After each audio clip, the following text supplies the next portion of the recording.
The recent Pittsburgh massacre was the most deadly attack targeting Jews in North American history.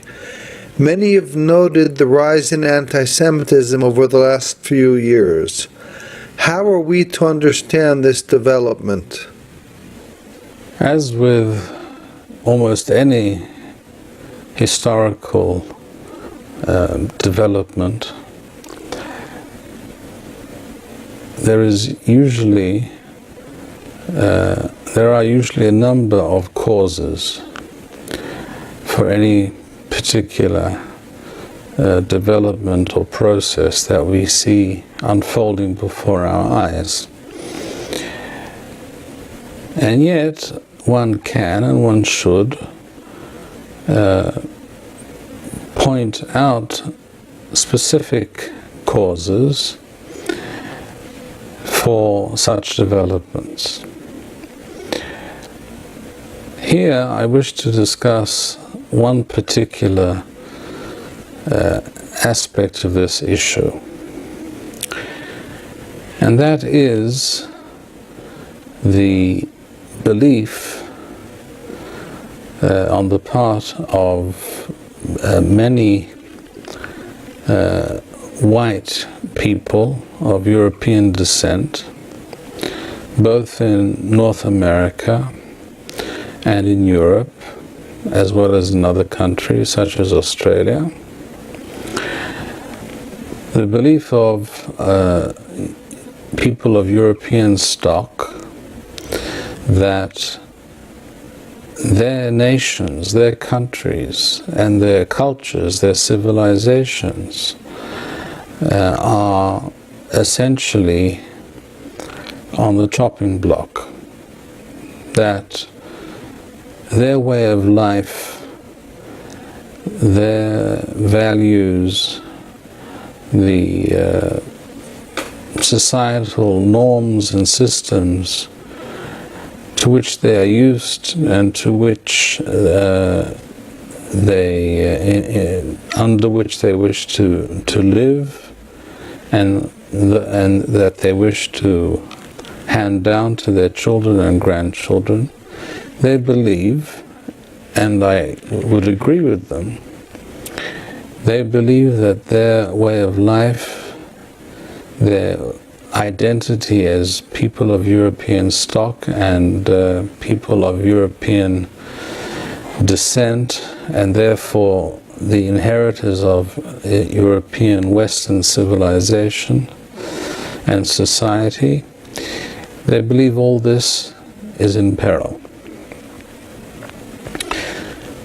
The reason so many people of this background feel this way is, of course, a direct result of the mass and entirely irresponsible immigration policies of many countries, particularly European countries.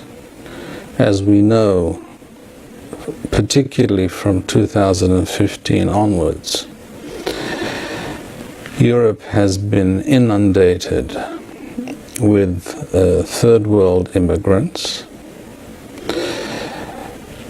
But in fact, this process has been going on for many decades. It began in the UK in the 60s. It began in Australia in the early 70s. Till that time, Australia had what was known as the White Australia policy, whereby immigration was limited to people of European background. This policy was very foolishly abandoned in the early 70s. A decision taken by then Prime Minister Gough Whitlam. And this has also been the case in North America for many years now. In Europe in particular, this has accelerated and become a truly enormous crisis for those who wish to see European nations remain exactly what they are, European nations. That is to say, the homelands and the societies for European peoples who wish to remain European, who identify as European, who wish to maintain their cultural heritage, etc. They feel threatened. And again, I reiterate, they are correct to feel so. They are absolutely 100% correct in my view. I think it is a massive crime on the part, I would say even a treasonous act on the part of many politicians in the West for allowing and facilitating such uncontrolled and massive immigration of third world immigrants into these countries. It is also a massive historical act of folly. As a result of this apprehension, many people of European background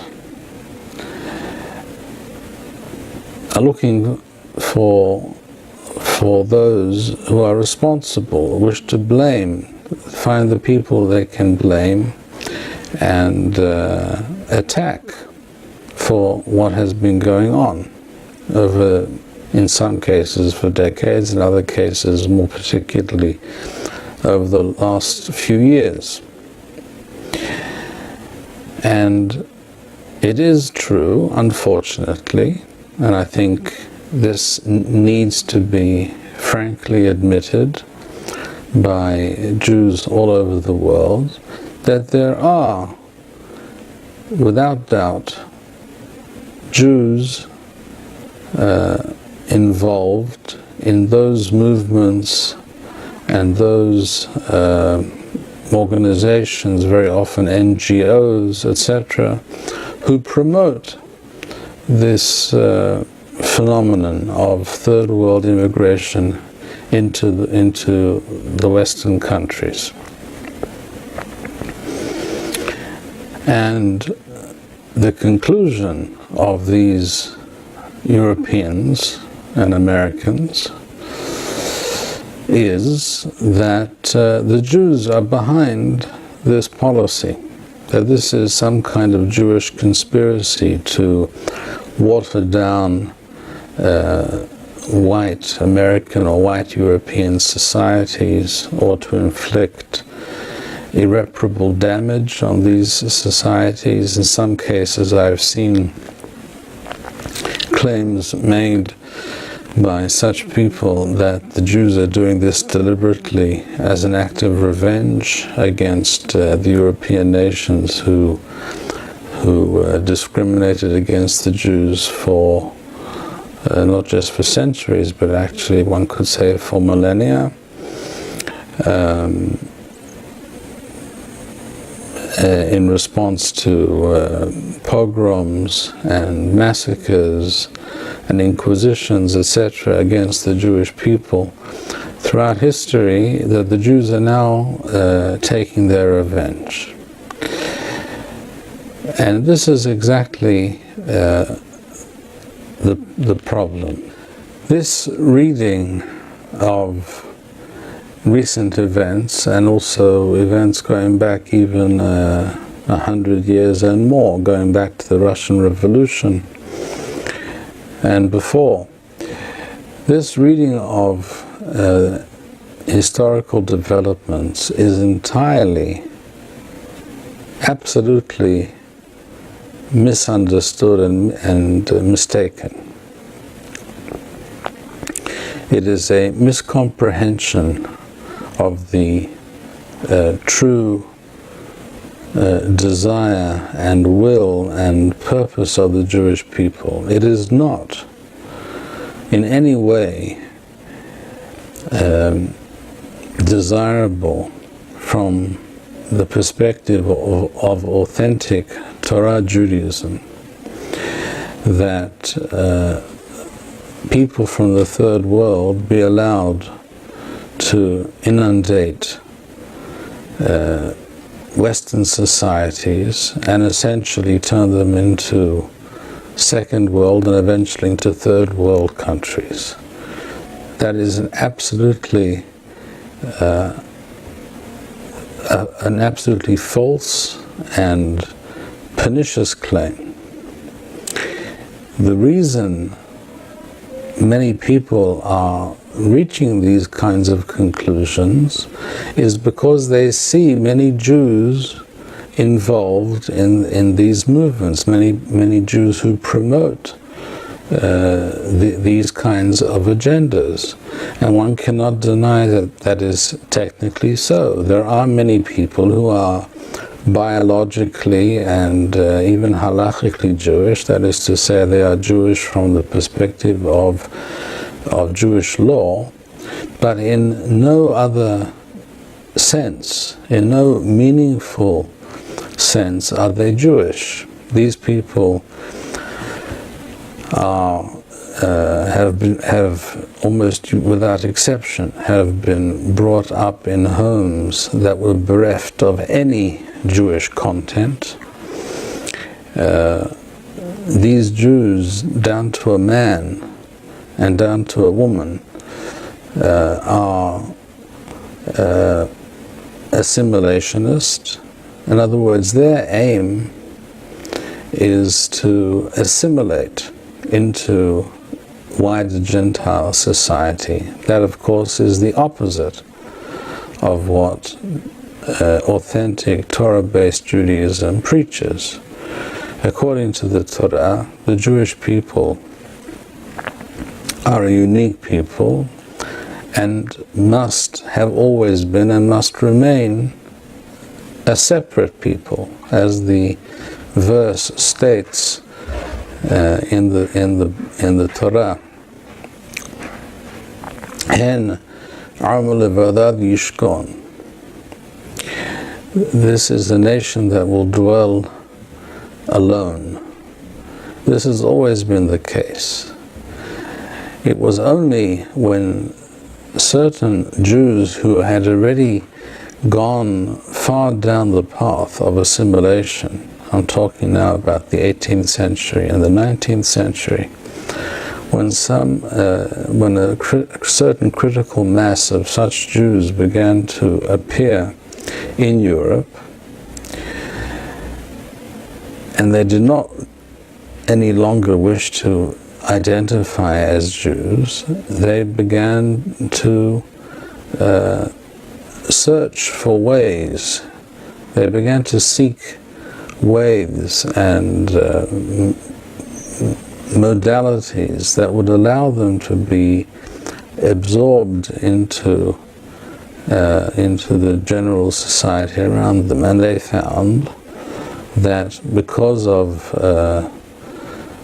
an ingrained anti-Semitism that existed in their host countries, not their homelands, because according to the Torah, no other country on earth except Eretz Yisrael, except for the land of Israel, is the homeland of the Jewish people, or any individual Jew for that matter.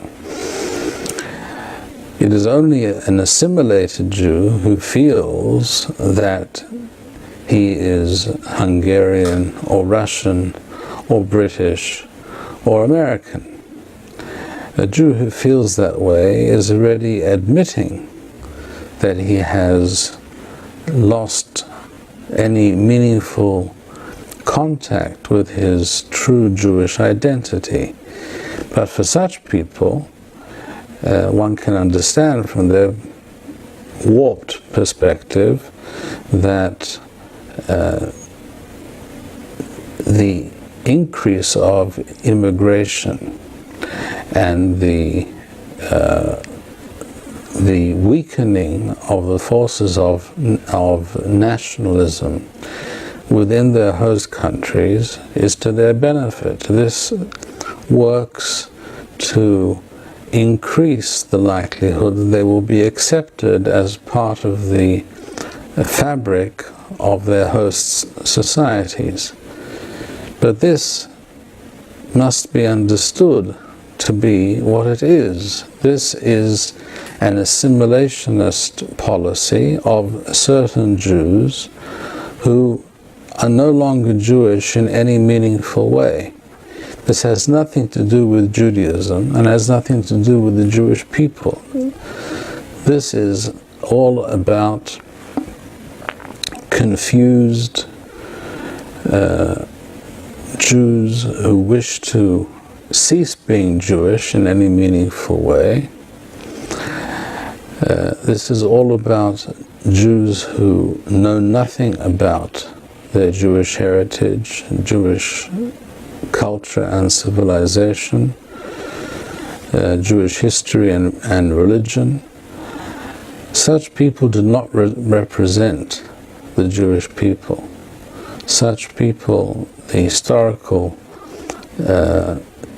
Jewish people, the entity that we refer to in Hebrew as Klal Yisrael, the historical people of Israel who have existed for nearly 4,000 years. They do not represent us.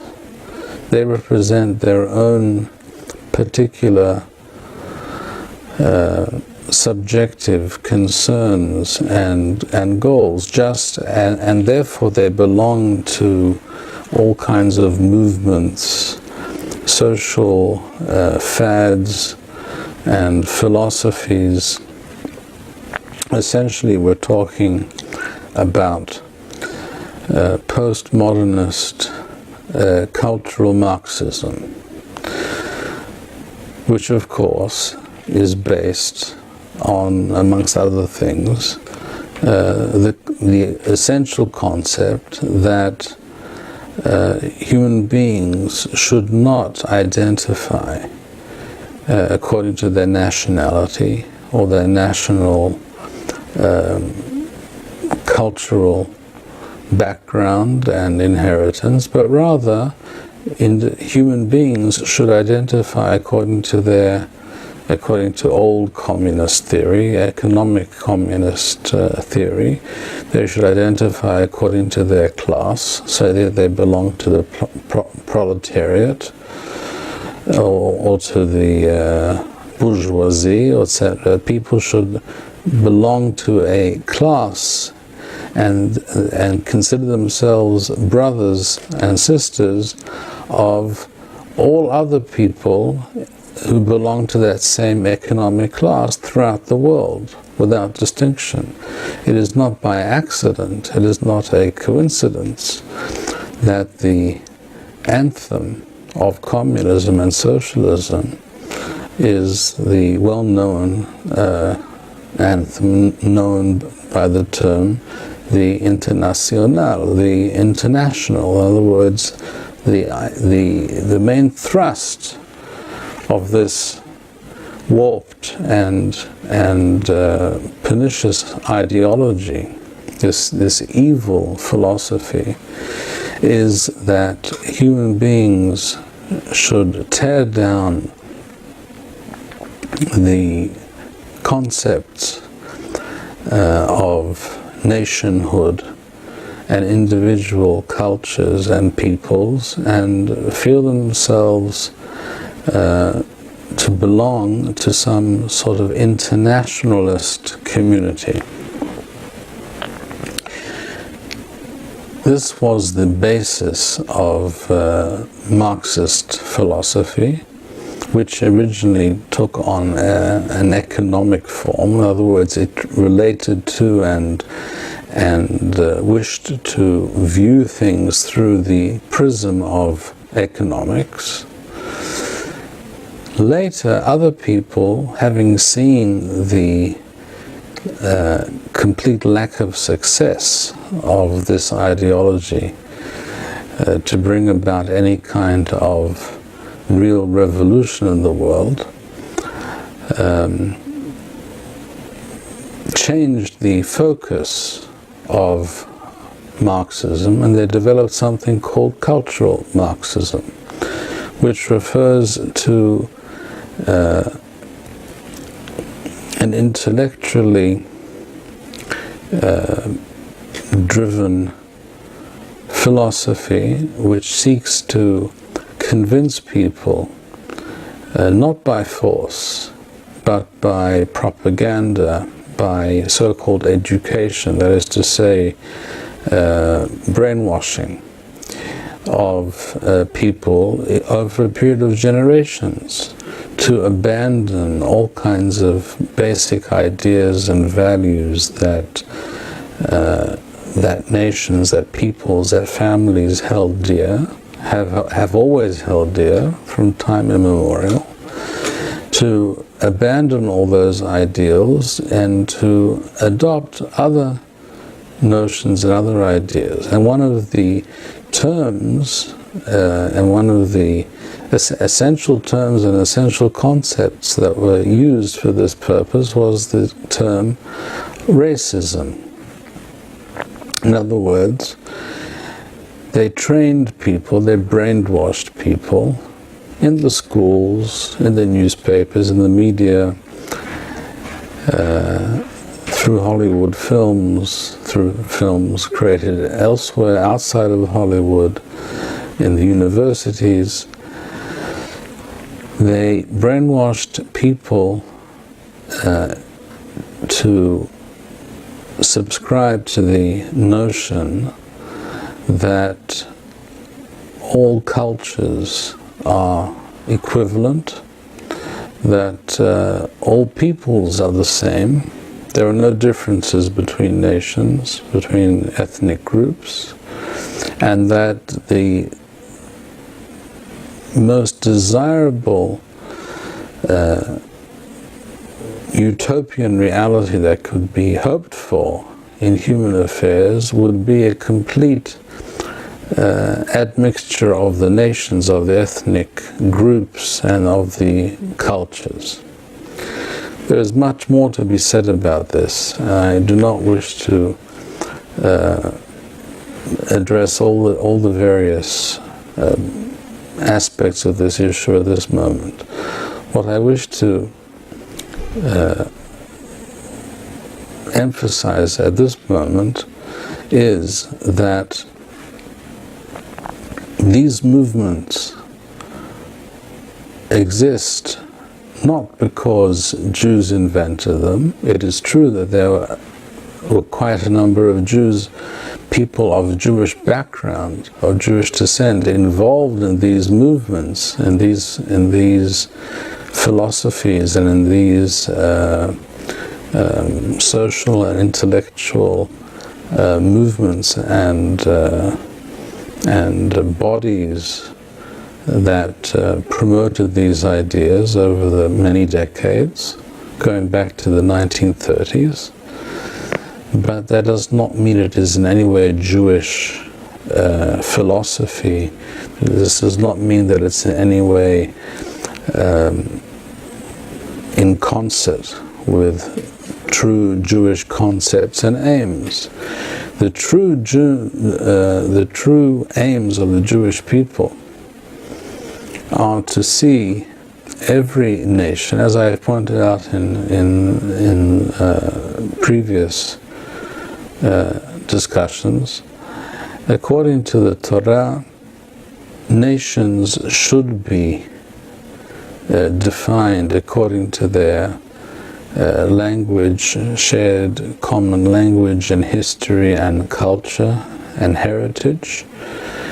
And according to the Torah, humanity naturally should and inevitably will be divided into nation states, not the concept of the melting pot, which was so so very popular in the 1960s and 70s. That is precisely the opposite of what both the Torah and reason and experience have shown us. The Jewish concept of the proper format and mode of existence for humanity is to be divided into those ethnic groupings, each in their own territory, where each is allowed and able to develop its culture and its talents based on its own inherited values and ideologies and beliefs. This is true for the Jewish people and is true for all peoples. The idea, the suggestion that there is some kind of Jewish conspiracy to bring about the opposite of what I had just described is inane. It is in fact the very opposite of what Judaism preaches. The fact that a person who is of Jewish descent may subscribe to such ideas does not make it a Jewish philosophy, a Jewish outlook in any way, shape or form. This is simply a Jew who has lost his way and has joined many other people, some Jews and some non-Jews, who believe in this kind of vision for humanity. It is therefore a very most tragic and lamentable state of affairs that today many people of European descent in different parts of the Western world have either reached the conclusion or have been convinced by others, some of whom may have anti-Semitic agendas and leanings, that the Jews, as a Jewish people, are responsible for and advocate and promote the dilution of the Western world into some kind of second and eventually a third world melting pot. This is not the Jewish vision for humanity. This is quite the opposite. I would agree entirely with those people in the West that the Western world should raise its borders and strengthen their borders against illegal immigration. The immigration policies should be reversed, and the indigenous peoples of the various Western nations should be allowed to live in their own homelands according to their traditional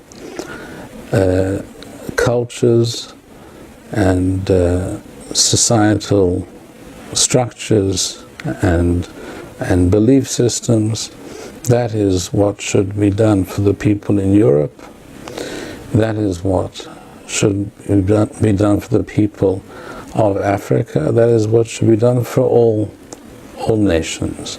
The Jews are not responsible for the internationalist, cultural, Marxist, postmodernist agenda of these liberal,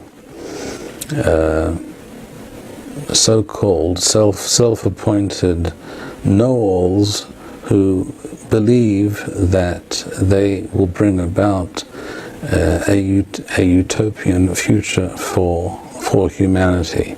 Judaism is in fact opposed to all that these people represent.